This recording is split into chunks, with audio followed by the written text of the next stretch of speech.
যে মুসলিম তার অন্য মুসলিম ভাইয়ের অগোচরে তার পিছনে তার জন্য দোয়া করে, যে মুসলিম তার অন্য মুসলিম ভাইয়ের অগোচরে তিনি এখানে নাই, তার জন্য আল্লাহর কাছে কোনো কিছু চায়, ওই চাওয়া আল্লাহ সুবহানাহু ওয়া তাআলার ফেরেশতারা ওই দোয়াকারী ব্যক্তির জন্য আল্লাহর কাছে পেশ করেন।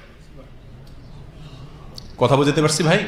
সহিহ মুসলিমের হাদিসে আসছে, আবু দারদা রাদিয়াল্লাহু তাআলা আনহু বর্ণনা করেছেন, নবী আলাইহিস সালাতু ওয়াস সালাম বলেছেন, মা মিন আবদিন মুসলিমিন ইয়াদউ লিআখিহি বিযাহরিল গায়বি ইল্লা ক্বালাল মালাকু ওয়া লাকা বিমিসলিন। কোন মুসলিম বান্দা তার ভাইয়ের জন্য যদি অগোচরে তিনি এখানে নাই, তার অনুপস্থিতিতে যদি আল্লাহর কাছে তার জন্য কোনো কিছু চায়, কোনো কল্যাণ চায়, তো আল্লাহর ফেরেশতারা ওই ব্যক্তির জন্য, দোয়াকারী ব্যক্তির জন্য আল্লাহর কাছে দোয়া করে যে তোমার জন্য আল্লাহ তাআলা তাই দেখ যা তুমি তোমার মুসলিম ভাইয়ের জন্য চাইতেছো।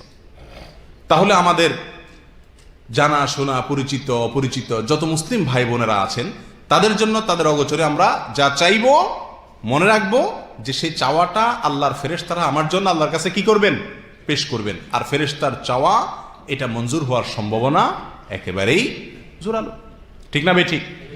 তাহলে একটি জায়গা আমরা পেলাম যে আমি যদি চাই আমার দোয়া কবুল হোক, তাহলে একটি কৌশল হলো আমি কি করব? অন্য ভাইয়ের জন্য কি করব? দোয়া করব। তাহলে ইনশাআল্লাহ আল্লাহ সুবহানাহু ওয়া তাআলা আমাকেও কি করবেন? দিয়ে দিবেন। দুনিয়ার ব্যাপারটা সম্পূর্ণ ব্যতিক্রম ভাই। দুনিয়ার বিষয়ে আপনি যদি কিছু পাইতে চান, তো আপনি চাইবেন যে এটা আমি চাই, আর জনে কেউ না চায়, ঠিক না বেঠিক?